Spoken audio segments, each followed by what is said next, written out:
Welcome to class of Understanding Patent Act.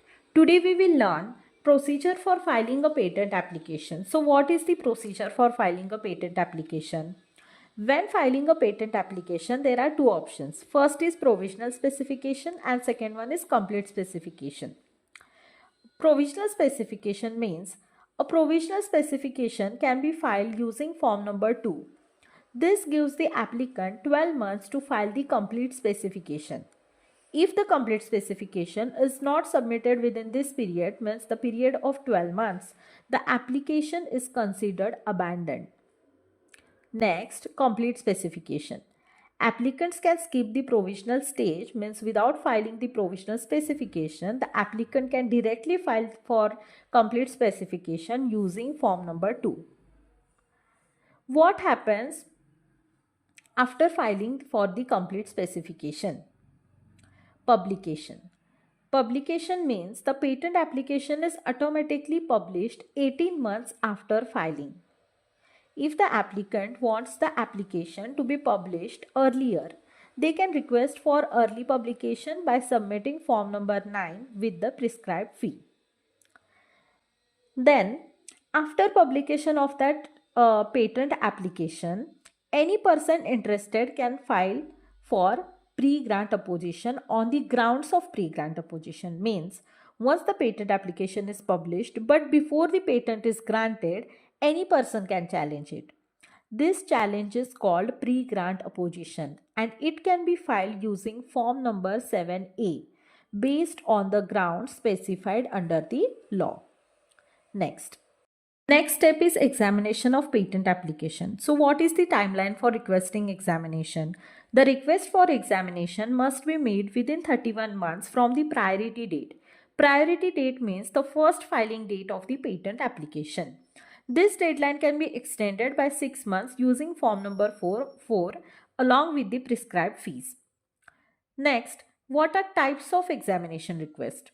First one is regular examination, which can be filed through form number 18, and second one is expedited examination filed through form number 18A, which is only available under specific conditions. For example, for startups or applicants choosing India as the international search authority. Next, issuing of the first examination report. After the examination is conducted, the first examination report is issued to the applicant. Next step is responding to the first examination report. The applicant must respond to the objections raised in the first examination report and ensure the application is in order for grant within 6 months. This period can be extended by 3 additional months by filing form number 4 or up to 6 additional months in total depending on the prescribed process and fees. What are consequences of no response to the first examination report? If the applicant fails to respond within the stipulated 6 months, 9 months or 15 months, the application is deemed to be abandoned. Next step is re-examination and decision. If the applicant replies to the first examination report, the amended documents are re-examined. If objections are not resolved, after re-examination, the patent application is refused. Next step is if the applicant responds to the objections but some issues remain unresolved, the controller may offer a hearing to the applicant. During this hearing, if the applicant successfully addresses the objections, the patent is granted and the grant is published. Once the patent is granted, the patentee must pay renewal fees annually to maintain the patent's validity. However, after the grant is published, any interested person can file for a post-grant opposition within 1 year from the date of publication of grant. The opposition must be based on the specific grounds outlined for post-grant opposition. Next are forms for filing patent application. First one is form number 1, which is application for grant of patent. Form number 2 is provisional and complete specification. Form number 3, which is statement and undertaking under section number 8. Form number 5, declaration of inventorship. Form number 9 is request for early publication, which is optional because automatic publication happens after 18 months. But if you want early publication, then you can file for form number 9. Next is form number 18, which is request for examination. And last form is form number 26, which is authorization as a patent agent. Sorry, authorization of a patent agent. Next. What are the documents required for filing of a patent application? So the documents required for filing a patent application are: first one is covering letter, which indicates the list of documents. Second one, form number 1, which is application for grant of patent. Form number 2, which is provisional or complete specification. Form number 3, statement and undertaking. Form number 26, which is power of attorney if the patent application is formed through attorney or a patent agent. Form number 5, which is declaration of inventorship. Form number 18, request for examination. Next is fees, and next is form number 9, which is request for publication. Actually, this is optional because the automatic publication happens after 18 months of filing the patent application. And last one is form number 28, which is only required to be submitted by the small entity. Next are timelines which are important for Indian Patent Agent exam. First one is filing of the complete specification following provisional specification. So within 12 months of filing the provisional specification, the complete specification must be filed. If the complete specification is not filed, then the patent application is abandoned. Second one, statement and undertaking regarding foreign filing applications. So within 6 months of filing the patent application. Third one is request for examination through form number 18 or expedited examination through form number 18A. So within 31 months from the date of filing the patent application, whichever is earlier, extended by using form number 4, rule number 138. Next is declaration of inventorship with complete specification or within 1 month of filing the complete specification. Fifth one is time for replying to the first examination report within 6 months, which can be extendable up to 3 months or 6 months by using form number 4 with the prescribed fees. Pre-grant opposition. Any person can file for pre-grant opposition after publication of the patent application anytime but before grant of patent. Next is post-grant opposition through form number 7 within 1 year after publication of grant of patent. Eighth one is reference to the deposit of biological material within 3 months from date of filing the application.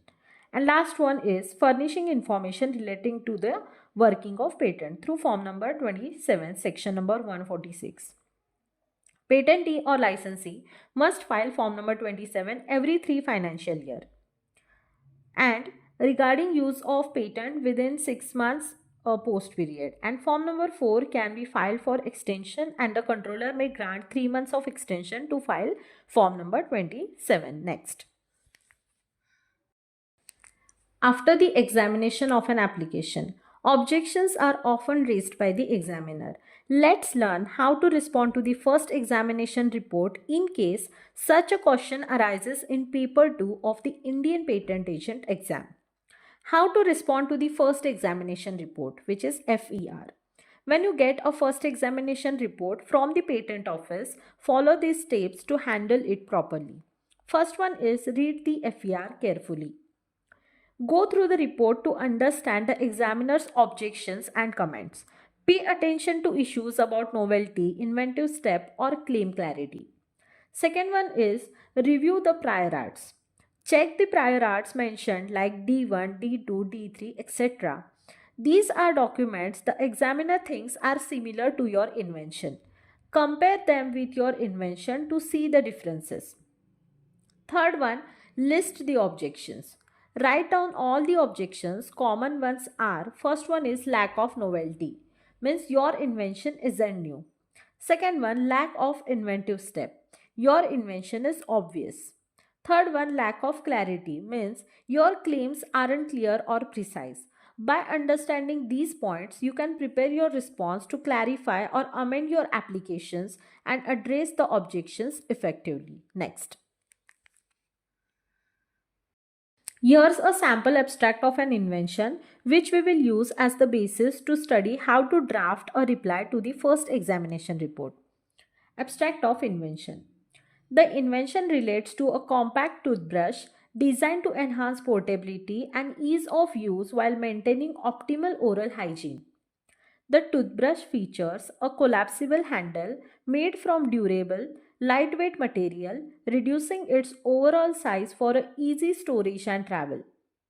The bristle head is equipped with soft tapered bristles arranged in a multi level design to effectively clean hard to reach areas and protect sensitive gums. An integrated toothpaste reservoir within the handle dispenses a pre-measured amount of toothpaste through a nozzle at the base of the bristle head, eliminating the need for a separate toothpaste tube. This innovative design makes the toothbrush ideal for travelers, children, and individuals seeking a convenient all in one oral care solution. Now we will learn how to draft a reply to the first examination report. First, you have to insert date. Next is to the controller of patents, the patent office, and next insert the location of the patent office. What is the subject?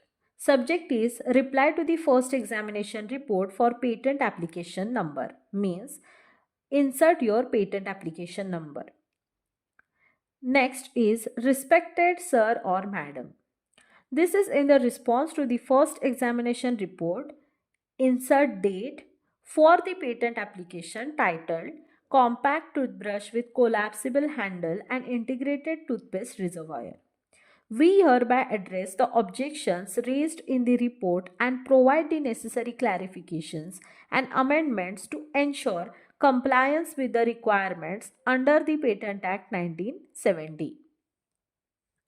First objection is lack of novelty under section number 2, subsection 1 and clause G. The examiner has raised concerns regarding the lack of novelty referencing prior art. You have to insert prior art reference here. We respectfully submit the following clarifications. First clarification is about novelty. Means the claimed invention is novel as it combines multiple features in a compact design that have not been disclosed in the prior art. Specifically, the combination of a collapsible handle, integrated toothpaste reservoir, and a multi-level bristles designed for effective cleaning and gum protection is not taught or suggested by any existing toothbrush patents. Second one is about non-obviousness. Here, the combination of these elements which improve portability and convenience for the user would not have been obvious to someone skilled in the art. The integrated toothpaste dispensing system is a distinct feature that is not present in any existing toothbrush patents. Second objection is lack of inventive step. Under section number 2, subsection 1, clause JE. The examiner has raised an objection under section number 2, subsection 1, clause JA, suggesting that the claimed invention lacks an inventive step. We wish to submit the following response. Inventive step.